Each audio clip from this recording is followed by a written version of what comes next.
trademarks still remain the most efficient to enforce. So that's obviously according to the kind of enterprise that you run, you will know that the IP rights that you will need. So after this necessary introduction, I will go then over what are reportedly new online infringement for new trends for online infringement first.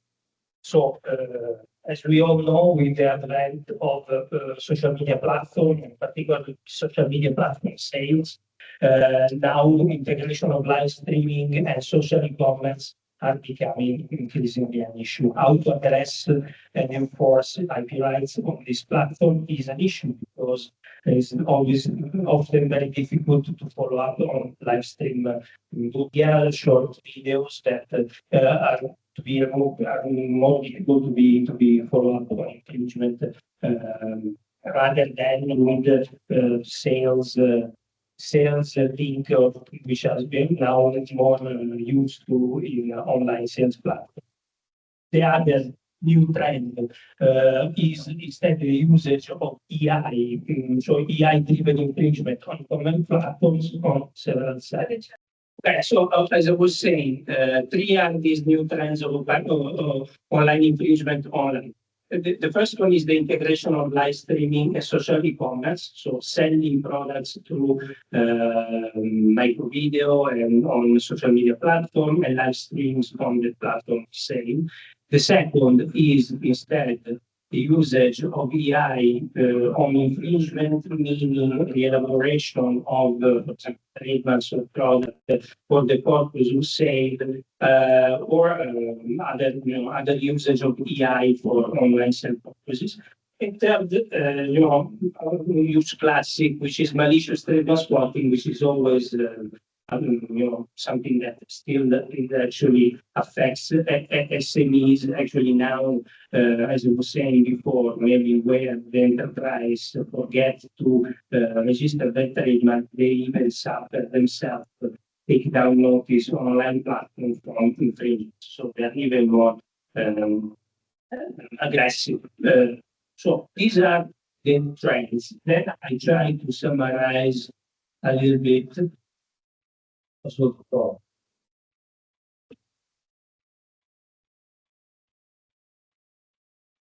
Yes, as I was saying, remedies are always applying the correct strategy, which means, for example, if you are trying to find relief and enforce an online platform, you also need to know specifically the right channel that you need to follow. Sometimes I still notice, for example, as a practitioner talking with companies which do not understand very well the method of enforcement and take down notices of online platform. And then they are always kind of disappointed of the results. Clearly, you need to be very familiar or at least have the support of a practitioner that can help you to do it correctly, and then the results might come. It's also true that online platform operators such as the Ali Group, for example, particularly as of late, are running new pilot programs using, for example, the AI to remove more efficiently on that platform. So, I mean, being aware of these initiatives makes the enforcement more effective. Ultimately, I go again over since also before no one heard of it, so I'll say it again. It's important. No, go back. The importance of the trademark registration. Trademark registration is not anymore an option in China, I think. It's a necessity. Doesn't matter if you need to manufacture your products here or you are planning to sell your products. China is a huge market and particularly active market that will chase you if you are not ready to enter his border. So it's always important. I think in 2026, more than ever, you need to have trademark. If you have trademarks in your enterprise, in your product, you need to register them in China. If you don't do that, is a big mistake that might cause you issue at a later stage, even if you don't think that China is central to your commercial plan. Yeah, so this again, it's an important thing to keep in mind. So after describing these three new trends of online infringement, I prepared a few cases to go over this more clearly and to make you better understand them. So the first one, with my colleague, we source all these cases between the pilot cases of the Supreme People Court in China. So this is case number 5, and is as an object the integration of live streaming and social e-commerce, which was one of the 3 points I was going over before.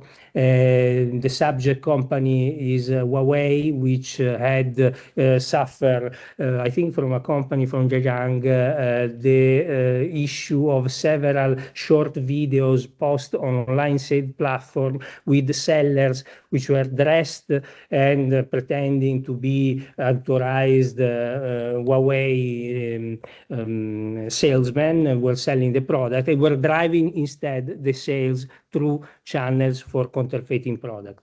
Alongside a series of other remedies, the company filed a civil lawsuit against the enterprise, and recently also got positive judgment from the court of, with a recognition, pecuniary recognition of 1,100,000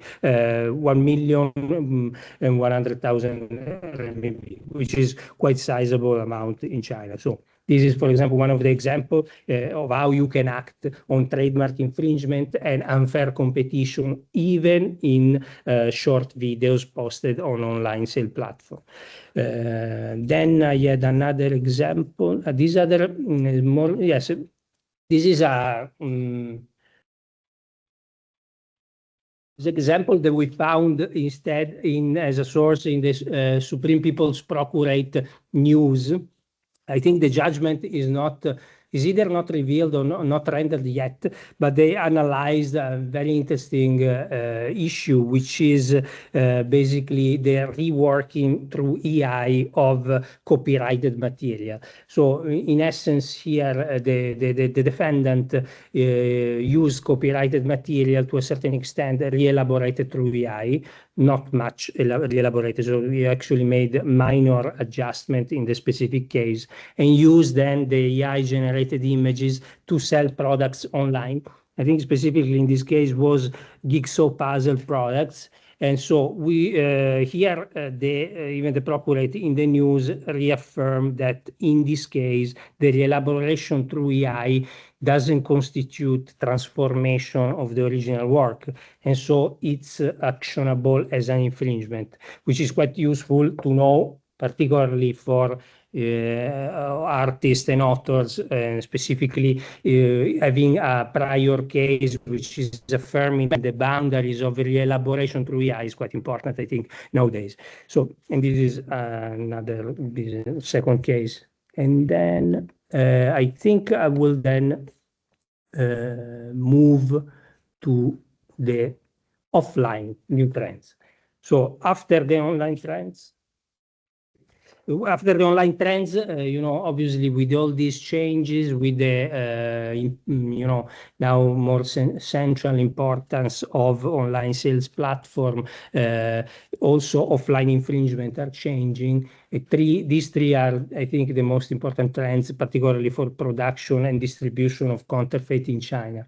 The first one list here is the production relocating, obviously, in rural areas where control of administrative or PSBs is less strict. So basically, they move their production in areas which are more difficult to find. This is obviously makes it also more difficult to structure possible cases in those areas, because it's difficult to perform investigation, it's more difficult to activate the authorities and the officials. So this is one of the issue, again, of the SMEs in China nowadays.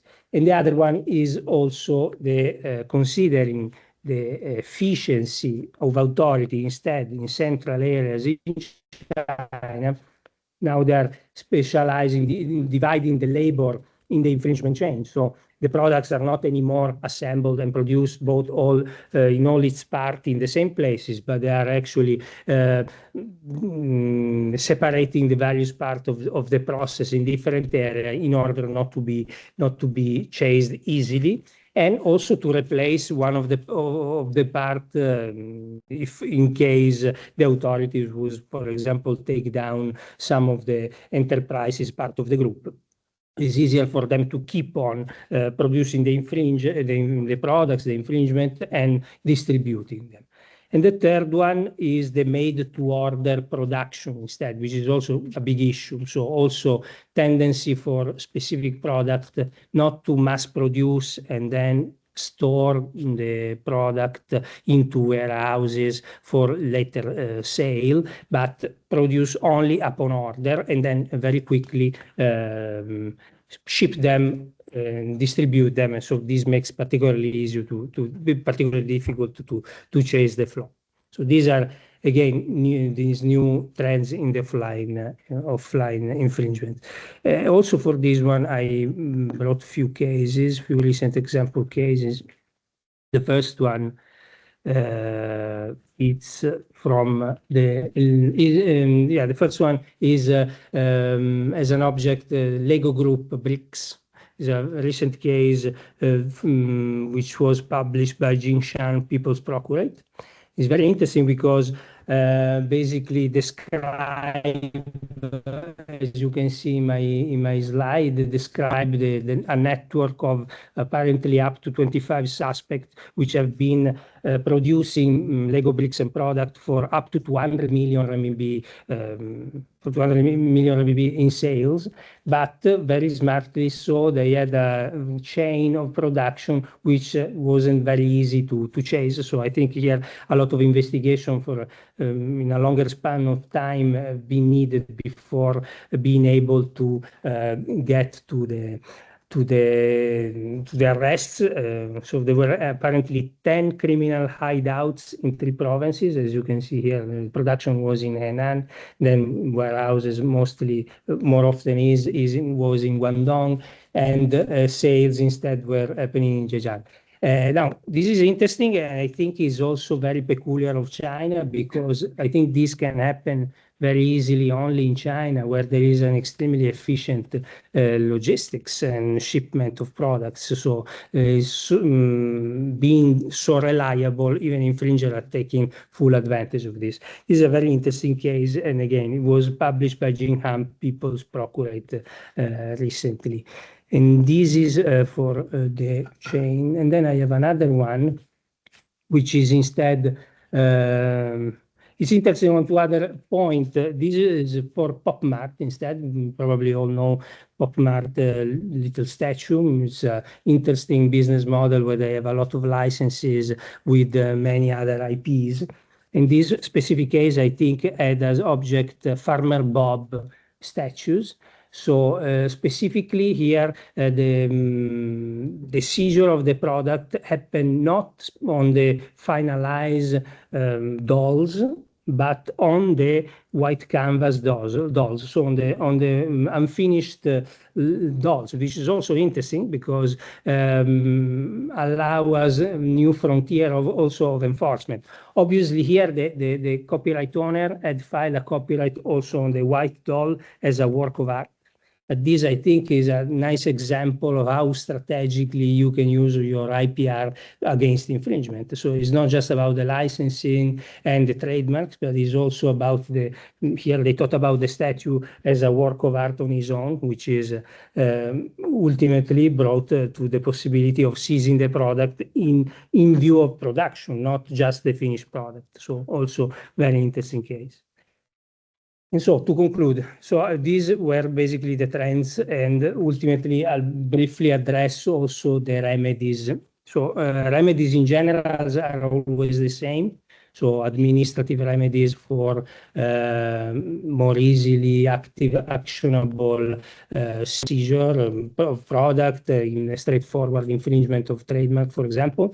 Criminal remedies where, like in the Lego case, discussed minutes ago, we are talking about a high threshold of value for the cases. So PSB also would be interested in following cases like that with the right support in investigation. Ultimately, in the past year, judicial remedies are much better than in the past. For example, injunction is now a remedy that us also as a firm, with my colleagues, are using more often than not.